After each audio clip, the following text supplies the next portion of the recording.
All right, welcome back to the channel. Just doing a quick channel update. The Explorer ST, I installed a Steeda intercooler on it.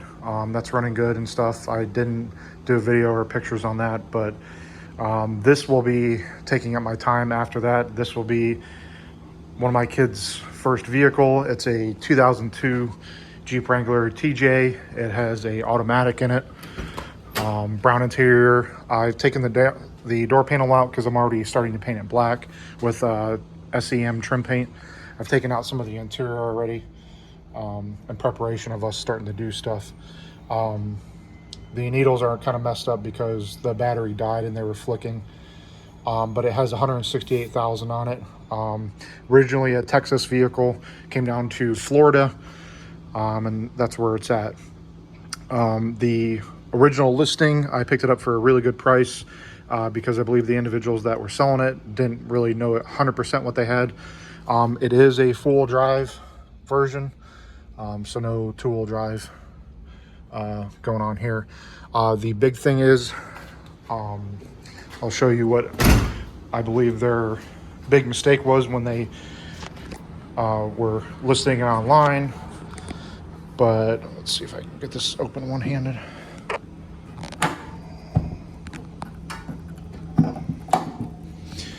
But they originally listed it as a 2.5 liter four-cylinder, and when I started looking at the pictures, I believed it was the 4 liter straight six.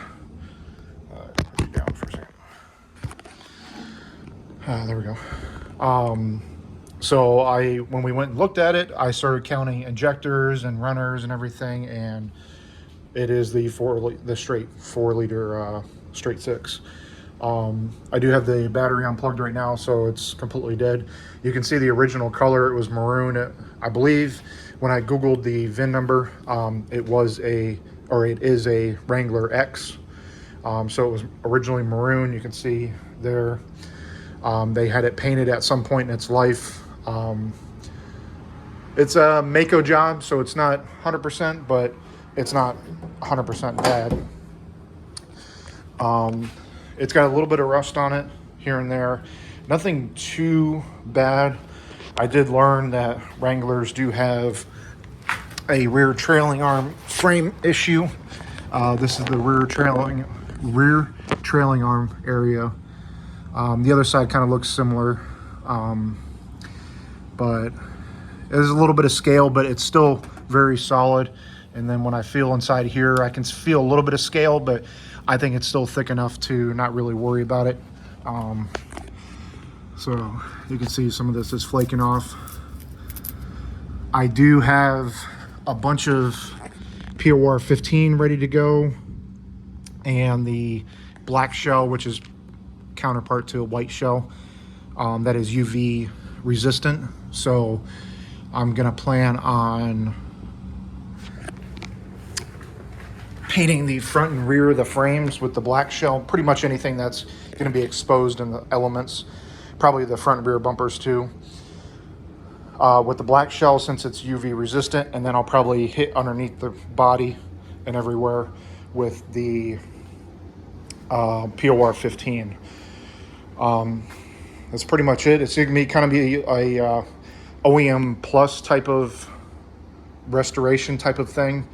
I've already got like door handles. I've got a bunch of screws and clips that were missing from the door. I've already you can see I put a brand new interior door handle. The other side I haven't messed with yet because it's up against the bench and everything. I do have a new grab bar. I just wrapped with some paracord. But we will be converting this to black interior. So I'll be taking all these out, painting them with the SEM black trim paint. The door panel came out great. So I have no doubt in my mind. And we're probably going to end up painting the fenders with the SEM trim paint, and probably the step boards and everything. It will get a hard top on it. We're going to ditch the soft top because the way the world is going, obviously people are being more prone to just walking up and cutting the soft top versus a hard top with some glass in it. It will get a lift. I'm looking at probably a 4-inch lift with probably 33s or 35s. But like I said, it's going to be an OEM plus type of build. If you understand what that means, you know what it means.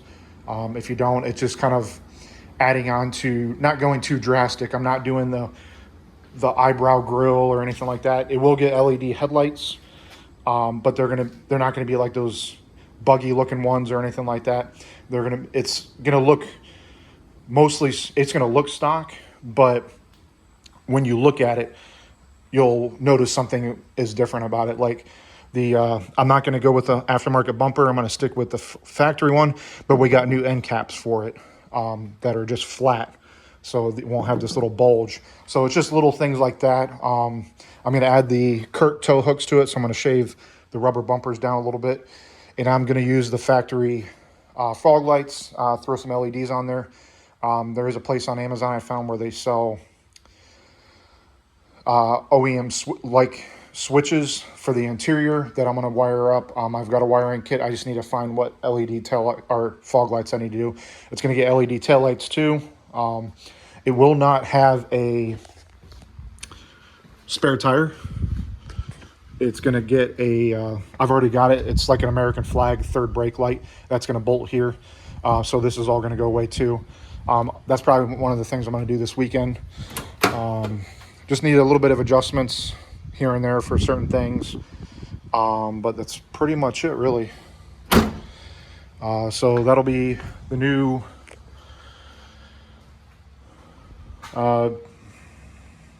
that's pretty much it, really. So that's going to be the project for now. I'll post videos of what we do. The hard top and the lift will probably be, last, because those are going to be the most expensive. I'm not going to go with a rough country, basic lift either. I'm gonna spend a couple extra dollars and actually get a good quality 4-inch lift for it. Probably from what I've looking online and where we live and what this vehicle will be, it's probably going to be a short arm lift. I'm not going to do long arm unless I discover another way or another reason why that might be better. It drove fine home. I don't have any problems with the 4-liter. Sounded great, but I'm going to be doing a bunch of preventative maintenance, water pump, timing chain, obviously gaskets all around. The rear main seal is leaking oil, just with it sitting in the garage. So obviously that'll need to be taken care of. The other thing is when I was moving it into the garage, I left it outside for the kids to clean it. And then when I was moving it back and forth to get it into position to go into this spot, the tranny, when I went from reverse to drive, it didn't go in the drive right away. And then when it did, it kind of slammed into gear. So I don't know if that's a slow servo or what's going on. So the tranny might just need a quick refreshing too, to get it up to par. But like I said, 168,000, 4-liter sounds great. Nothing that even concerns me. Even the water pump sounds, there's no sound coming from it. It will get it in a 3-row aluminum radiator, but it's going to stay with the mechanical fan, because the name of the game for this vehicle is going to be reliability, even though it's a Chrysler product. But it will be reliable as much as I possibly can. And it's going to be kind of like an OEM plus type of look for it. So right now she's just kind of sitting in storage. We bought it 2 or 3 months ago. And like with the door panel, the Jeep part or the plastic cover that goes here that says Jeep on it, I also took that off and I painted that with the SEM paint. There's some marks and gouges on it, but like I said, it's just gonna be kind of like a freshening up to get it going and get it a little bit nicer to where my kids can drive it for when they start driving. But that's pretty much it. I'll post videos all along. The previous owners did paint the roll bar in the interior. They painted it blue, you can see. We're going to be painting that all back to black once we start working on it. So the interior will be completely black. And that's pretty much it. Still debating if I'm going to paint the floor on the inside. There's a little bit of rust, but like I said, it's nothing really big with this. That's one of the knobs for the AC controller. I've got that pulled out too. It's down there. I already got one in the room ready to go in. We just need to clean up some of this dust and everything like that, so that way we're not putting it back together while it's dirty. And I got a bunch of solder connectors, the ones that kind of melt and stuff. So we're going to be converting this to a double din with probably a backup camera, even though it's so short, but just to get a modern radio and have Apple CarPlay. But we'll be doing that. So I've got a bunch of the high quality connectors so we can kind of get rid of some of that stuff that's going on, which I would assume it looks like it's aftermarket of some sort, especially with all the electrical tape. And then these connectors way back here. So we'll see how it goes.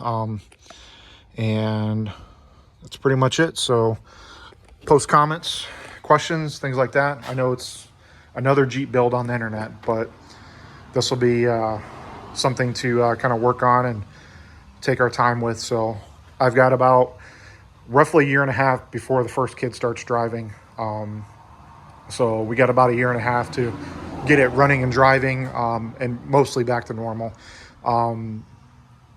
The big thing is going to be cleaning up the frame and the skid plates underneath, getting those squared away, and then getting the frame and everything painted. And I've got some the paint for the inside that you can kind of snake the hose into the hole.